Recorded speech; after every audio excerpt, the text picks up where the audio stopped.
obia ha ena awia yi abo dumienu ana premo ato apawon sema enan etiefo aha ye Kharis KBN TV no uko Facebook no so TikTok ni nyina won sabe kan yen afei so no uko YouTube eno so won sabe kan yen ewo ho prem to be kase boy de ye beti wo kase bo no mu ebi eni se wo pani bi atufo se Ghana mamra no a yedibu oman no yensisen ni akra afei so se ukopie mu ewo nkwanta ewo utimantemu a yesi ensufun unim nom cheomo a de cheomo so omanyanya typhoid a omdigu ho se yeto aso a endra aba yeto ye ba election ye wa akwatia no so eno so ye bedi mu nkomo na yehu dia akosie na bibia aye kama minim se what say ubi na edi nkunim na nso enu akiri no ensem a asisi wa akwatia ene ye de bebre woni afa kase hu ka eye vida clean ena afa kase hu ka ene pure Kharis Academy school papa won na afa kase hu eka me a me de kase ebe som wo no me de ani osofo Fifii Ankoma afa yengibre ne ntese nsem no mu yengibre ne yengi mu nchirechire mu yie ani sa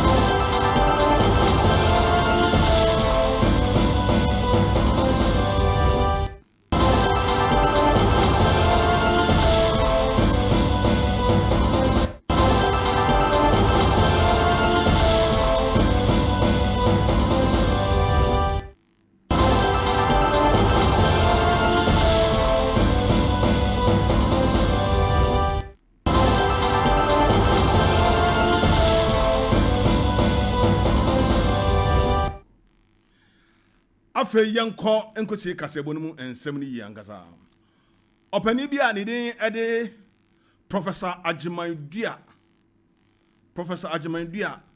the full name no eye Professor Bafo Agyemangdua akane no na ono ana wo ye ofutufo ema amansan kabom kuo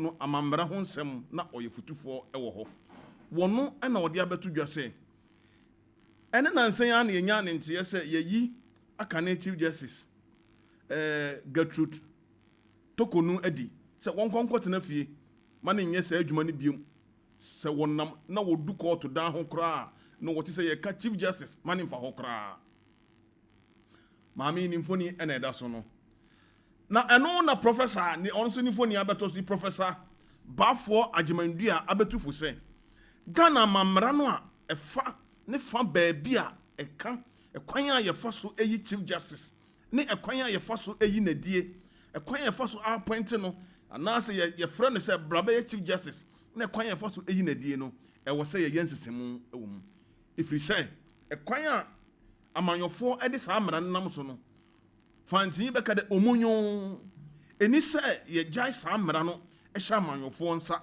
na wode ye dia wɔpɛ ekoba ne saa oman no na yetu na jeje mu abra woni nsankyerofo kasa ene ukue ya nkasa no wo kire mu se enuoma bi wo ho a yemfa nhya manyofo nsa wu ewo se eye oman Ghana nkasa ne hihye ya enya manyoso ni bia eni sutumi na mum se koba ne se ye jai saa de no manyofo a eno de Ghana mmra no na yedi agoro ne se de mmra no di agoro nso a Ghana daachi na yese no se yese Ghana daachi nso dia na Ghana ebesei aye muhum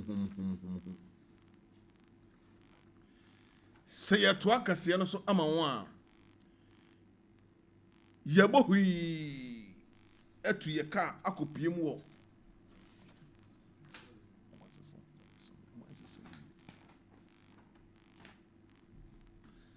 Kharis revenue. Kharis revenue.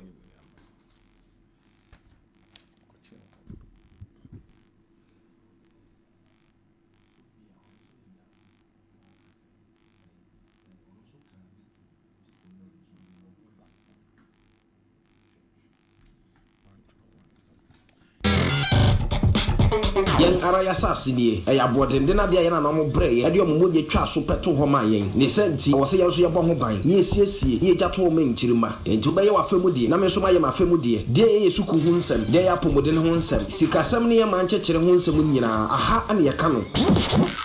Kharis radio no pabosu edwumadi e ba besom wo adwoada de kosi fiada se Ghana beye ya ne na me no mie no so na se yoprobi o wa kokuduru o sinso man se na wa hera o sura kun no ka no kore a e wo so Fifii Ankoma on eteremu se wo chia me Fifii Ankoma Ghana sha wonsa Ghana ni da wo so pense mu dwedwam ma ye hu no kore me ye hu mu fain.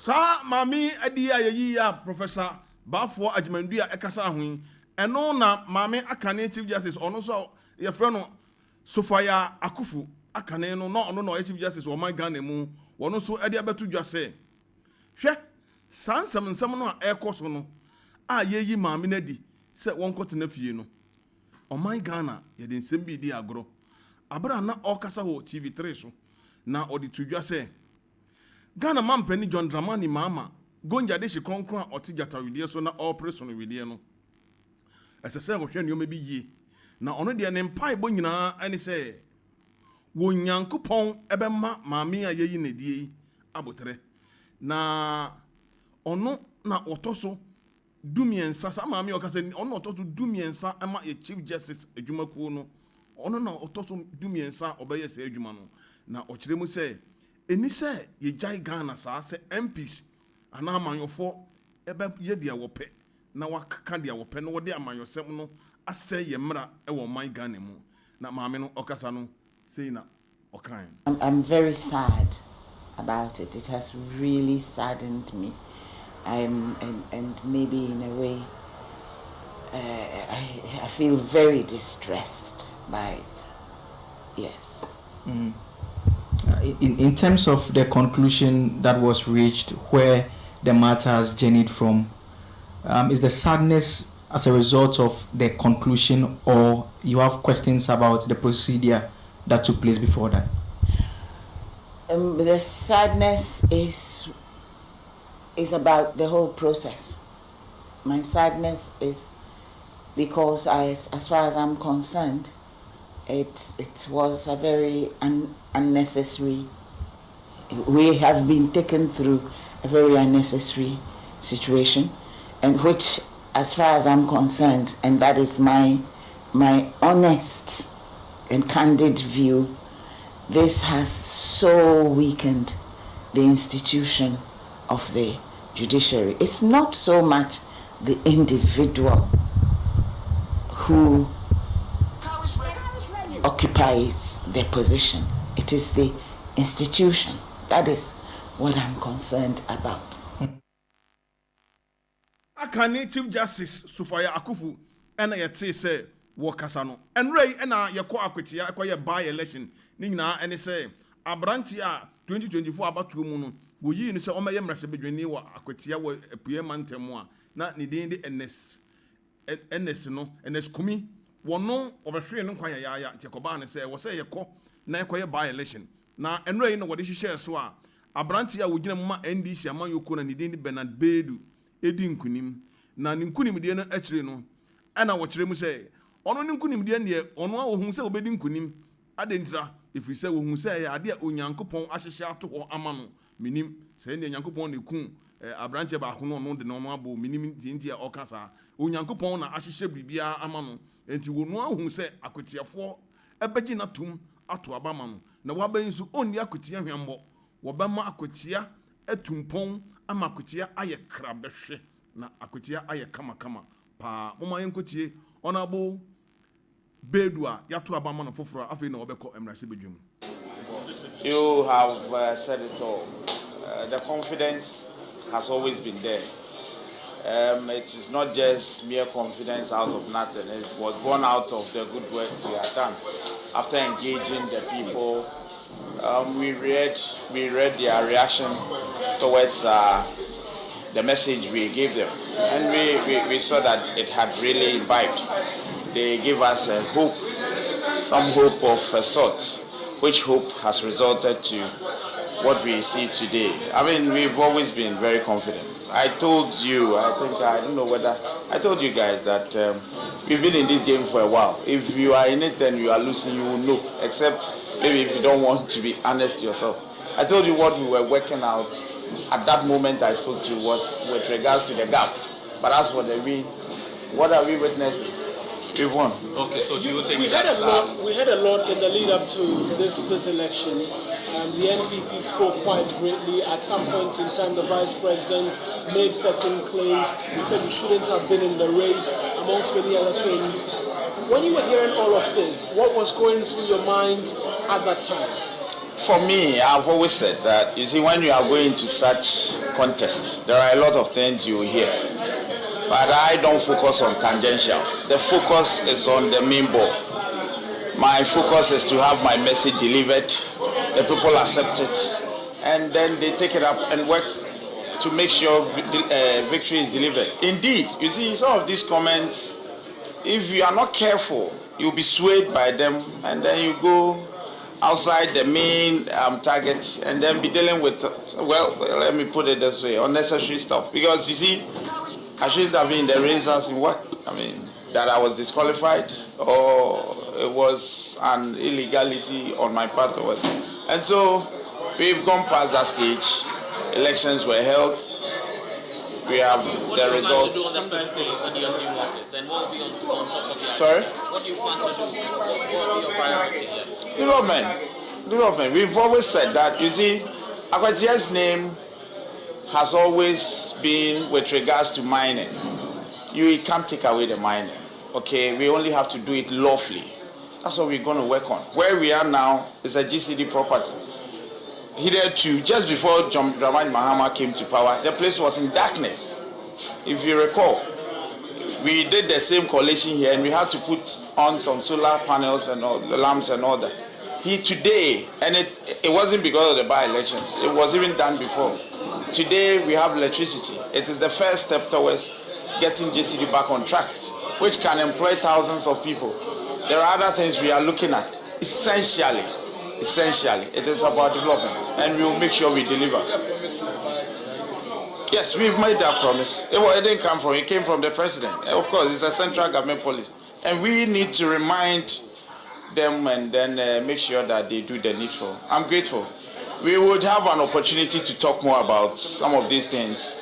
We are grateful for the opportunity the people of Akwatia has given us.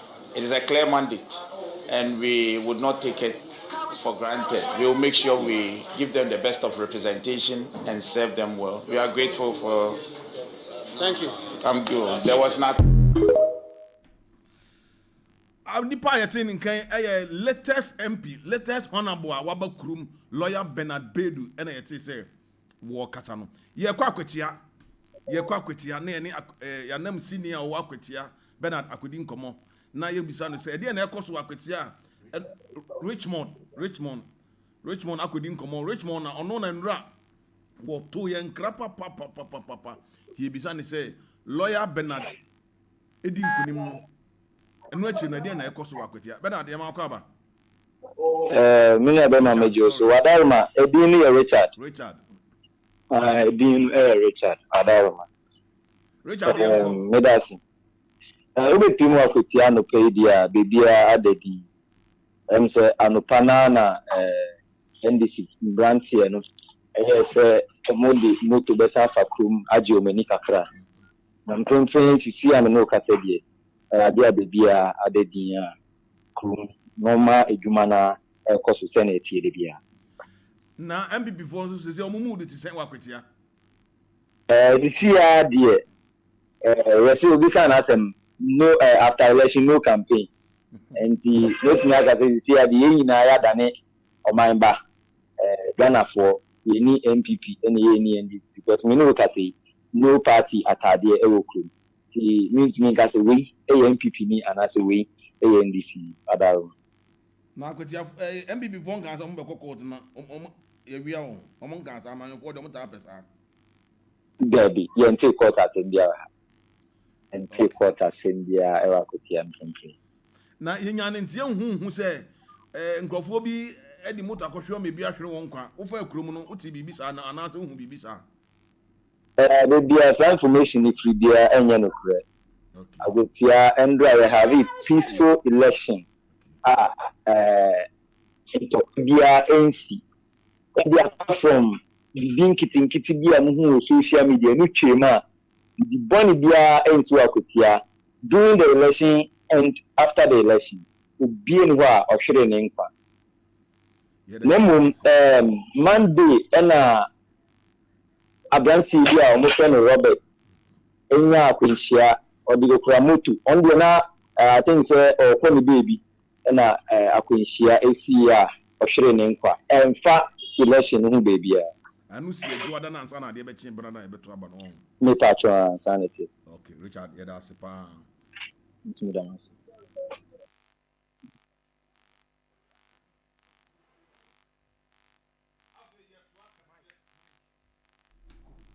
Ya to Kasiano so ama wo a. Kasiano aye de ewo ha na said ya yate wo Richard ho no. Na ke se akwatia da boko enti obi bia obekere wo se akwatia ya to aba wie obi ahwe ne nkwa na bibia no enye no kore sinhu eyehuru da hada sem obi anhwe ne nkwa ewo akwatia wa abato no mu ana abato no echi ye to aso akwatia nsensemu a me pa cho akwatia abato no ekoso no yehu se papa bia na ni din ede Miss Azoka ye nyina yate Azoka boys da Azoka boys papa yi ana no oni MPP pani bi anya encounter je say o pimpim de bu no ka je say umame na se abranche na honorable afenyo markings kura na wo ye minority leader no se me beton wo ha anka by election fufuro be baso wo afutu eno na abranche bia ne di ni Dennis Miracle aboaje e dia betu dwa say e wo say a prosifo eton safre Mr. Azoka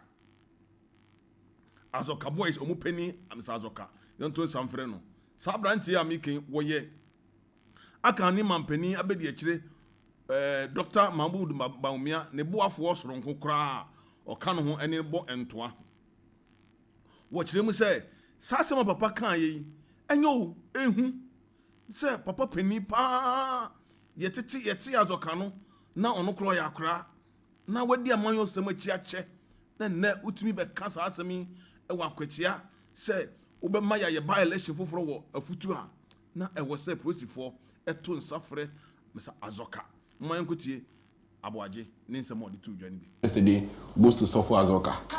Wherever he is this morning, he should bow his head in shame. He should be ashamed of himself. He should be ashamed of his attitude. He should be ashamed of the character he has built for himself. And realize that indeed this is 2025. Violence has no place in our democracy. Violence has no room in our elections. But for Azoka yesterday, I don't think we would even have a single complaint of anything. There were macho men there. Why? Everybody, NDC had macho men there, MPP had macho men there, but nobody threw a punch. And that is even a testament to show that having macho men present at an election doesn't necessarily lead to violence. Sometimes I keep saying, when I have a gun to Hamza's head, and he has a gun to my head, there will be peace. There will be peace. There would always be peace when I have a gun to him. But the problem will come. There will be violence when Hamza has a gun in my head, on my head, and you don't, and I don't have. So me, I don't have no problem. Bring 10, I bring 10. Then we are seeing each other. Then there's peace. You understand? And yesterday it was demonstrated. But Sofo Azoka should be ashamed of himself wherever he is this morning, and should understand that. I mean, how can a 70-year-old man be instigating violence? And for you to be in front of cameras, and I was even laughing when I saw him, make a fist. I look at you, I'm like, this one, if I'm standing in front of you, you can't even throw this punch. But he threw, I'm telling you, 70 years. Are you sure? 70 years. Unless you are a spirit. 70 years. But even when you how would you know if he's not? But why? All of us, I come from Latte. I come from Latte, I'm not afraid of spirits. I come from Latte, I'm not afraid of spirits. You understand? I'm not afraid of spirits. Spirits come and people tap their heads and they keep quiet. Come on. Everybody, that there are metals, cut metals. So we should all be careful. The only thing that is omnipotent is God, Allah. Beyond that, all other spirits are nonsense. You understand? So when you come to a space like that and you are giving spirit, you should be careful because you don't know the spirit the other person is also coming with. Because so long as you know your spirit is not of God, then you know that it's not omnipotent. So there could be another one higher than yours. You must be sensible. I give credit yesterday to the NDC third vice chairman for the high level of restraint and emotional intelligence. You mean the MPP? The NPP is the third vice chairman. Yes, Alaji Masao. Miracle Abuaje ena yete ne nka no wo se owura sofo azoka eye ni buase de ma eye ni wo papa se wanya mfinhie de oson a wo se utu ma ne nananom fo na wo gina ho e prese basabasa yo beba e wa abatuo mu wo ani buase we de amanyo samachi ache enso bebi a wadu nkwa wa ba akoro wontumi ntotwede wo totwede amanfo bebo na se agi se wo sunsun fufuro bi a wo de beko na enso mpo no wono Miracle Abuaje no wo latani o wo filate sunsum mu nsam de onim onsuro sunsum na sunsum tumi pagya na obi asotumi asopo na se oba ohun se so wo sunsum bi ode be yesa de na se sunsum no amfi Nyankopɔn nko ade obi wotumi foforo a ekyɛn ne de no enti wonyai saa ne omane na oye no na ye ni wo de ma no se obi a wonya mfirihia de oson na nsɛnsɛm ebefiri wanu mu aba Miracle Abuaje ene yete ne nka no ejefo woni afa ye kasie ho eka eye vida clean for vida clean eye adro bia ye de sakuru ekuro de bia me ka se ekuro to watch ekuro na nya great grandchildren na ekuro no se wo nkwa wo de nya vida clean fegum afa nso no ayaresa bia hodo munya vida clean enfam pepa ho said the beya obi ba ho o mefa yare mum emfi wonko isan se yekwa yare sabia ekopa yaresa yenko enkofa yare vida clean nkra no school ahodo mu schools ahodo mum fa bi papa school ho ensiesie ho afa school na janan bia so mum fa bi ensiesie ho kama said the beya school ahodo mu ho beye kama adwuma yefo carpenter for mason for mo amoye into construction mo amoye into farming akuafo obia okwafu ma fa bi hye wa adiem ko said the beya okopira wa afuma wodi bi besom se ko nsantrofo so mfa bi wodi didi mrika ko na makwati okopira wa hotisi a wonya bi dia so ukurum na vida clean e wo se obia enye bi e wo ne fie se opa vida clean etu ne dodo akoton a frɛ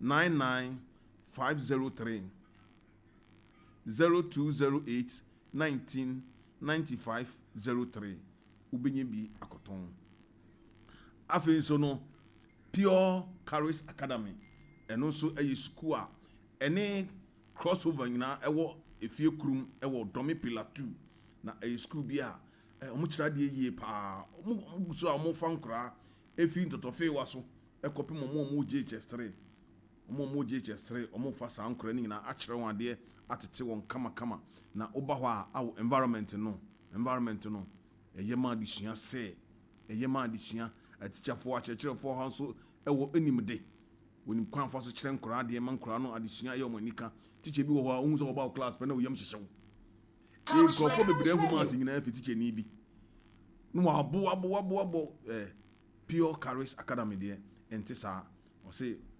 upese unya nkyerɛkyerɛ mu ɛkyɛn de amaka kyerɛ wi a ubefre 0598 55 76 73 0598 55 76 73 afe ye to akasia no so ama wa se ukopiem go otimantem mu a otimantem mu mensini bi wo ho a ni nkwanta north ana nkwanta tifi mantem mu otimantem mu eho abakwasem ne se akane no na wo kafra mantem ho ena ye chiche mantem ne bi mu enti ye be che fra mantem mu mienu enti omotifi fam no efi ba bi ti se Central Kofi eko no nyina Central Kofi akpafo eko jasekan eko pampawie da pa ene nkuru na to so da pa nkwanta nyina kopim kagye bi ekoye uti region na eho ena yamane boni oho Abdul Razak atu ye nkrase se ukodu nkwanta north a eye otimantem mansini ba akomo a ensu a wobenom eho aye diamo sadia jonso abo akoko ɛnam so ma nsuo a wɔnom wɔ mpɔtam hɔ nyɛ wɔne mmoadoma na bom nom nsuo na deɛ ehu gum ne sɛ nsuo no ɛsan sɛ nyɛ nti typhoid wɔsɛ afe a yɛwura mu yi afe a yɛwura mu afe ne yɛwura September yi efi January bɛpem March ahwehwɛmu a wɔayɛ no ɛne doctorfoɔ apɔmudim nimdifoɔ de abɛto dwa wɔ hɔ ne sɛ nipa enya typhoid huranini nipa maako 1589 2025 nko a ɛna wɔnya huranini ɛwɔ hɔ ɛnam so ɛma yama ne boni ɛbɔ mpanyinfoɔ wɔ mpɔtem hɔ ɛne wɔn yɛ tete mpɔtem hɔ di nkɔmɔ ɔkɔ baabi te sɛ sibi ɛne ɛhɔfoɔ ɛkɔdi nkɔmɔ na wɔbisa wɔn sɛ na ɛbaa ne sɛn ɛna wei asie na wɔne mɛnsiri krakye panyin ɔhɔ di nkɔmɔ ɛna apɔmuden mu nimdeɛ owura ɛrekɔdwo agboka ɛdi nkɔmɔ na sei ɛna ɔka kyerɛ yama ne boni Samali. Ghana has had quite a say in our impulse currently as we speak. We unfortunately recorded one case, confirmed case about 2-3 weeks ago. Impulse we normally it's under the IDSR, which a person who suffers from it might show some signs and symptoms, such as feeling cold, chills, having rashes, pains in the joints, and those things. And it can be transmitted from one person to another, either through contact or droplets. So when somebody gets it, it's one of the priority diseases that we need to make intervention, especially try to put on the surveillance activities to make sure that it is not transmitted to other people. So that's what we've been doing with our case. But fortunately, the case we had has recovered, and we don't have challenges for now.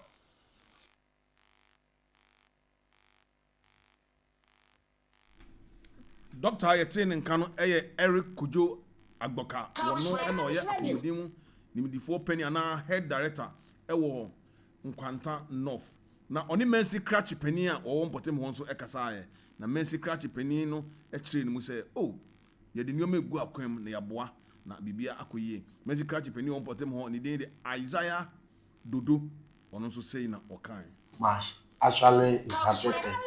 I've always think of this thing, but God willing, our president have assured us that the Damanko Pasa water, community water, they are going to work on it.